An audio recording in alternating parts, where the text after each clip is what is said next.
हाथरस में हुई भगदड़ की दुखद घटना के बाद बाबा नारायण साकारहरी की भूमिका को लेकर के लगातार सवालिया निशान खड़े हो रहे हैं। सवाल ये भी उठ रहे हैं, नई बहस छिड़ गई है, नया डिस्कोर्स शुरू हो गया है, विमर्श शुरू हो गया है कि आखिर ऐसे बाबा समाज में कैसे पैदा हो जाते हैं, क्यों आ जाते हैं, क्यों वो इतने सारे लोगों को हिप्नोटाइज कर लेते हैं, क्यों इतनी लाखों की भीड़ उनको देखने के लिए, उनको छूने के लिए उनके पीछे भागती है और इस तरह के दुखद हादसे सामने आते हैं। हिंदू धर्मगुरु साध्वी विश्वरूपा जी हमारे साथ इस समय बातचीत करने के लिए मौजूद हैं। साध्वी जी, किस तरीके से देखती हैं आप इस पूरे प्रकरण को, इन बाबा की भूमिका को? जी, आप देखिए, प्रथम तो मैं उन सभी जो मृतक भक्त गए हैं उनके लिए संवेदना प्रकट करती हूं और ईश्वर से यही प्रार्थना करती हूं कि सभी की आत्मा को शांति प्राप्त हो और जो उनके परिवारजन हैं उनको ये क्षति सहने की ईश्वर हिम्मत दे। और देखिए, दुर्भाग्यपूर्ण है ये, क्योंकि जब इस प्रकार के कार्य होते हैं तो सबसे प्रथम तो व्यवस्था पर सवालिया निशान है। जब व्यवस्था पर ऐसा हो रहा है, व्यवस्था की कमी रही है। जब 80,000 लोगों की परमिशन ली गई थी और वहाँ पे 2.5 लाख लोग पहुँचे, तो ऐसा नहीं था कि वो पहले से ज्ञात ना हो। ये अवश्य उन्हें पता होगा कि इतने लोग आते, क्योंकि पहले भी ये काफ़ी वर्षों से चल रहा था, काफ़ी उनके कार्यक्रम होते रहते थे, आयोजन उनके समय समय पर होते रहते थे। शायद अभी 5-7 दिन के बाद एक और था आगरा में ना कहीं पर, तो ये आयोजन तो उन्हें पता होता है। जो व्यासपीठ होता है, प्रवचन करता होता है, उसे पता है कि मेरे कितने भक्त आने वाले हैं। ऐसा नहीं हो सकता कि अचानक भीड़ उमड़ पड़े। तो प्रशासन और पुलिस, सरकार, साथ में सबसे बड़ा अगर जो सवालिया निशान है वो बाबा पर है। क्योंकि आज आप मेरे यहाँ आए हैं, मैं कोई आयोजन कर रही हूँ, तो सबसे प्रथम मेरी जिम्मेदारी बनती है कि मेरे आने वाले जो भी भक्तगण हैं या अतिथि हैं उनका मैं कैसे इंतज़ाम करूँ। ये तो एक बाबा की जिम्मेदारी बनती थी, उनके आयोजकों की जिम्मेदारी बनती थी, और आयोजक भी बाबा ने ही स्थापित किए हुए थे। तो प्रथम तो इस सब के लिए मैं तो सबसे ज़्यादा कहना चाहूँगी कि हम इसे टुकड़ों में ना बांट के, अगर कोई गुनाहगार है 121 मौतों का, तो वो बाबा है। बाबा। तो आप क्या मानती हैं, जैसे कि भगवान हैं, नारायण हैं, हरि हैं, भोले हैं, तो आप खुद भी आप जो हैं साध्वी हैं, तो इस तरीके से जो लोगों के बीच में आ जाती है एक टेंडेंसी कि वो भगवान है, साकार रूप में भगवान है, क्या ऐसे वाकई में संत समाज में ऐसे भगवान हो सकते हैं जो साकार रूप से दिख रहे हैं, जो चमत्कार करते हैं? मैं तो बिल्कुल नहीं मानती। स्वयंभू मैं तो बिल्कुल भगवान नहीं हूँ, और उन्हें आज से पहले मैं जानती भी नहीं थी। जब से ये खबर हुई है तभी उनका हमने नाम सुना, थोड़ा बहुत सर्च किया। आपने सुना भी होगा कि वो वीडियो या ऐसी कुछ चीज़ें वायरल नहीं होने देते थे। तो मैं तो इस कॉन्सेप्ट को नहीं समझ पाती हूँ कि स्वयंभू वाला कॉन्सेप्ट कैसे है। परंतु आप इसको यहाँ ऐसे भी देख सकते हैं, अगर मान लो कोई आप मेरे पास आए, क्योंकि हम अभी आपने देखा कि मैं पूजा कर रही थी, अनुष्ठान कर रही थी, तो कहीं ना कहीं एक सकारात्मक ऊर्जा होती है हमारे पास। एक पैरानॉर्मल बोल लीजिए या पराविज्ञान आप इसे बोल लीजिए, एक जब उस ताकत को हम याद करते हैं तो कहीं ना कहीं जो हमारा ऑरा होता है वो पॉजिटिव हो जाता है, सकारात्मक हो जाता है। तो उससे क्या होता है, किसी भी आप पॉजिटिव चीज़ के पास जाएंगे, आप स्वयं अच्छा महसूस करने लगेंगे, स्वस्थ महसूस करें, मानसिक रूप से भी, शारीरिक रूप से भी। अभी जैसे हमने भी सुना कि एक मोहिनी मंत्र जानते थे, हम कहते हैं कि हमें भी वो मंत्र बता दिए। हमसे तो कोई मोह नहीं कोई भी मोहित नहीं होता है। तो हो सकता है कि जो ये हिप्नोटाइज एक शब्द हम सुनते आ रहे हैं कि वो हिप्नोटाइज करते थे लोगों को, वो मोहिनी मंत्र से लोगों को करते थे। और साथ ही साथ अगर हम व्यवहारिक रूप से देखें, वास्तविक रूप से इसको अगर देखते हैं, आप मेरे पास कोई परेशानी लेकर आए, क्योंकि जब व्यक्ति उम्मीद करता है, जब वो कहीं से चारों तरफ से परेशान होता है, तो कहीं ना कहीं वो, जैसे बीमार है तो डॉक्टर के पास जाएंगे, इसी प्रकार अगर वो इस समस्याएं हैं तो वो कहीं ना कहीं कोई जगह ढूंढता है, कोई उम्मीद ढूंढता है कि वहाँ जाने से मेरा काम बन जाएगा। क्योंकि अब आप देखेंगे जो ऐसे आयोजन में जो लोग गए हुए थे, सारे शायद थोड़ा सा गरीब, और उनमें भी अधिकतर महिलाएं होती हैं। महिलाएं होती हैं।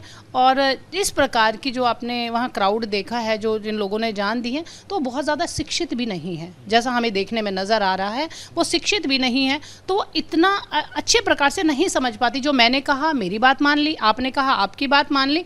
बहुत ज़्यादा सोचने समझने की उनके पास शक्ति नहीं होती है। और दूसरा, चलिए कोई भी आ रहा है व्यक्ति, हर कोई उपाय के लिए आ रहा है, अपने जीवन को सरल करने के लिए आ रहा है, तो यहाँ पे जब हम स्वयंभू बन जाते, जैसे बाबा स्वयंभू, मैंने सुना है वो चक्रधारी बन गए, वो कभी भोले बन जाते थे, कभी वो बजरंग बली को भी अपने आप का नाम देते थे। तो ये बड़ी कमाल की बात है, दुर्भाग्य है ये हमारे धर्म का, ये हमारे धर्म का दुर्भाग्य है कि आप हमारे सनातन का नाम लेकर ऐसे कृत्य कर रहे हैं। उस एक व्यक्ति के कृत्य से हम सभी पर सवालिया निशान खड़े हो जाते हैं। हमसे भी लोग, आज आपने भी हमसे आके पूछा, और भी लोग पूछ रहे हैं क्या आप भी ऐसा कुछ करती हैं चमत्कार? बिल्कुल निस्संदेह हमारा जो भारत देश है संतों का देश है, धर्म भूमि है, तो यहाँ पे बहुत कुछ होता है, चमत्कार भी होते हैं। परंतु इस प्रकार अगर इतने चमत्कारी थे तो जब वहाँ स्टैम्पेड हुआ, जब वो भगदड़ हुई, सबसे पहले वही भाग खड़े हुए, सबसे पहले वही भाग खड़े हुए। और आप समझिए सभी पर अब आज अभी हमसे प्रश्न कर रहे हैं, लोग भी हमसे प्रश्न कर रहे हैं और हम भी प्रश्न कर रहे हैं कि उन्होंने 7 नलके लगाए हुए थे। कहीं डायबिटीज़ का इलाज होता था, कहीं बीपी का इलाज होता था, कैंसर का इलाज होता था। और जब उनके पास पुलिस, पहले तो वो मिले ही नहीं, फिर उनका कहीं से बयान आता है कि वो उनका बीपी की समस्या हो गई, स्वास्थ्य ठीक नहीं। तो मैं तो चाहती हूँ वो नलके का पानी पी लेते। चमत्कार, वो नल के चमत्कारिक हैं, उनमें लोग लाइन लगाकर पानी पिया। हाँ, ये देखिए कितना मानसिक रूप से विक्षिप्त बात है, सुनने से भी बड़ा अजीब लग रहा है। सोचिए आप थोड़ा सा, मैं तो चाहूँगी। और ऐसे भी देखो, एक बात सुनिए, एक आध व्यक्ति जब आता है पास में, उसके काम हो जाते हैं, काम हो जाते हैं जब आप पॉजिटिव होते हो। और यहाँ पे मैं एक बात और इसमें बीच में डालना चाहूँगी, क्योंकि हम ग्रहों के साथ भी काम करते हैं। जब व्यक्ति का समय बदलता है, तो मान लीजिए कोई नौकरी के लिए आया और उसका समय बदला, ग्रह बदला, उसकी नौकरी लग गई, उसने थोड़ा प्रयास किया, तो वो सोचता है बाबा के पास गया तो मेरी नौकरी लग गई। धीरे धीरे कार्य होते तो उनका विश्वास बनता जाता है। उसी विश्वास का जो फायदा ये तथाकथित बाबा उठाते हैं और इस प्रकार के फिर कृत्य करते हैं। को कि आपने कहानी बताई है, खीर की भी कहानी है कि खीर बना करती थी, उसके बारे में बताइए। हाँ, बड़ा ही विस्मय एक ये जो हमने सुना है कि खीर वाली कहानी, आप सोच के देखिए कि पहले तो खीर से पहले मैं आपको एक बात बताऊंगी। आपने अभी 2-3 दिन से खबर चल रही है, पिछले 1 हफ्ते से, कि वहाँ पे सुंदर स्त्रियाँ उन्हें नहलाती थी, मतलब लेडीज़ स्पेशल सत्संग होता था, जिसकी उन्हें सभी को उन्होंने आदेश दिया था कि यह कोई भी वीडियो यहाँ पे वायरल ना हो। वो एक विशेष रूप से उनका होता था, औरतों के साथ ही होता था। 1-2 फोटोज़ आई भी हैं अभी। तो वो औरतें उनको नहलाती थी, दूध से नहलाती थी, और वो दूध पाइप के द्वारा जाता था, वहाँ पे उस दूध से खीर बनती थी। और ये सबको पता भी, ऐसा नहीं है कि कुछ छुप के हो रहा था, ये भक्तों, खाने वालों को भी पता है कि वहाँ उससे खीर बनती थी, वो भक्तों में बांटा जाता था, खिलाया जाता था कि ये प्रसाद है। तो ये तो मैं बार बार यही कहूँगी कि इससे ज़्यादा मानसिक बीमारी नहीं हो सकती किसी को। किसी के नहाए हुए, मतलब आप गंदगी से प्रसाद खा रहे हैं, तो ये तो कमाल की बात है। हम भी आपके साथ अचंभित है कि इस प्रकार का कार्य कैसे हो सकता है, क्या उस बाबा ने किया, ये बड़े प्रश्न हैं। और धीरे धीरे सामने आ भी रहे हैं, जैसे जैसे जांच हो रही है तो सामने आ रहे हैं चीज़ें। अब देखिए उन पे काफ़ी सारे, हमने सुना है, केस भी लगे हुए हैं, स्त्रियों के भी हैं, ज़मीन वगैरह कब्ज़ा करने के भी हैं। तो ऐसे क्रिमिनल, हम तो हैरान हैं बहुत। हमने अपने पुराणों में पढ़ा है, वेदों में पढ़ा है, अपने इतिहास में देखा है कि बहुत सारे डाकू संत बन गए, बहुत सारे। हृदय परिवर्तन आम बात है, हो सकता है, कोई ऐसा विषय नहीं है कि हृदय परिवर्तन ना हो, परंतु इस प्रकार के कृत्य तो हम अब धीरे धीरे, कलयुग है तो देख ही रहे हैं, धीरे धीरे सामने आ रहे हैं हमारे।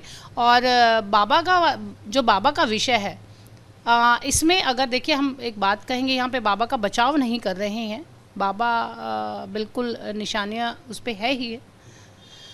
अब देखिए, कोई भी नहीं चाहता, प्रवचन करता नहीं चाहता मेरे यहाँ ऐसा कार्य हो जाए, कभी कोई नहीं चाहेगा। अगर मेरे यहाँ भी काफ़ी लोग आए हुए हैं तो मैं भी नहीं चाहूँगी कि इस प्रकार के कार्य, मेरे यहाँ दुर्घटना कोई भी हो जाए। परंतु ये लापरवाही का मामला ज़रूर बनता है।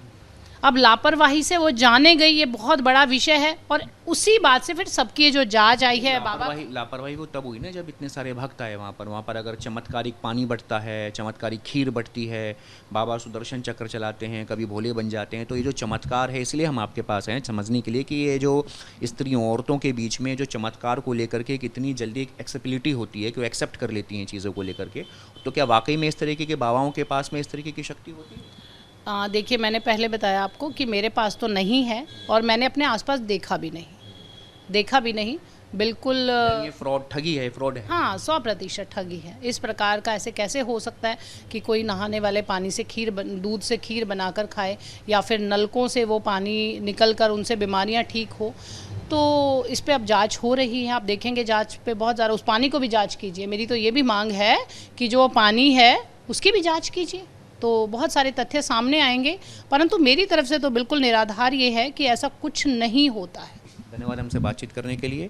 साध्वी विश्वरूपा जो कहती हुई कि इस तरीके से ऐसे कोई चमत्कार की दुनिया नहीं है, कोई चमत्कार नहीं होता है, और जो संत समाज है उसमें यदि कोई इस तरीके के आडंबर करता है तो उसे पूरी तरह फ्रॉड माना जाएगा। वीडियो जर्नलिस्ट संजय के साथ मणिदीप शर्मा, न्यूज़ नेशन।